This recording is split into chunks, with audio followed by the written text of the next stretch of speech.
Electric consumption is the biggest part of our carbon footprint, so it's great for the environment, but it's also great for Google in terms of renewable energy is now the lowest cost option in many markets that we operate in.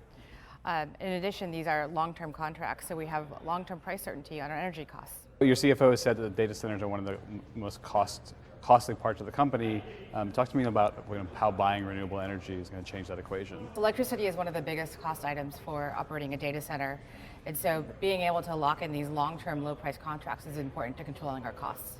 Mm-hmm. So I think in 2012 you came out and said you were going to be fully renewable, and this is like 5 years later. Why does it take so long? So this is a lot of energy. We're talking, so we have 20 deals encompassing 2.6 gigawatts of renewable energy. It's a lot of deals. It takes a while to negotiate all of those, and we're trying to match a growing load. And so we had to set our sights on where we're growing and what we could buy in the market.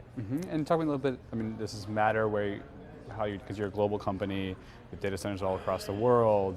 How does that change your buying and renewable energy and your strategy there?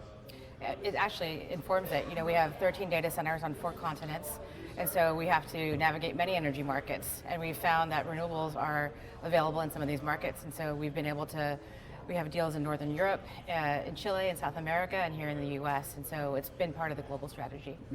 And so there was a bit of a change of strategy a couple of years ago. You kind of had a program and then you shut that down, but then, and some of your engineers talked about some of those issues with doing renewable energy. Can you talk a little bit about the lessons you've learned now in the past 5 years? Yeah, I think one important thing to note is just how fast the cost for renewable energy has come down.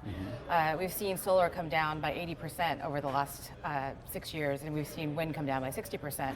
So those changes in the market have been really impactful in terms of being able to buy more renewable energy. So I think those are the biggest trends that have influenced this. So other big companies like Apple, Amazon, Facebook have made the same promise. Is there a reason Google's getting there first? We had maybe a head start. We started in 2010 with our first renewable deal, and we've just been very focused on this, and so we're excited to announce this. And this is just like Sundar Pichai's Google. This is not Alphabet-wide, correct? It actually will be all of Alphabet's load, so it covers all of our energy consumption in 2017, including the data centers, offices, everything. There's a new administration coming in. It's a little unclear how that is going to affect energy policy. What happens if there's a dramatic change in the way that alternative energy is funded? Well, we're excited that we've heard the administration say that they're interested in supporting all forms of energy that the U.S. has to offer, including renewables. That said, any result of any election doesn't change our values and our corporate values.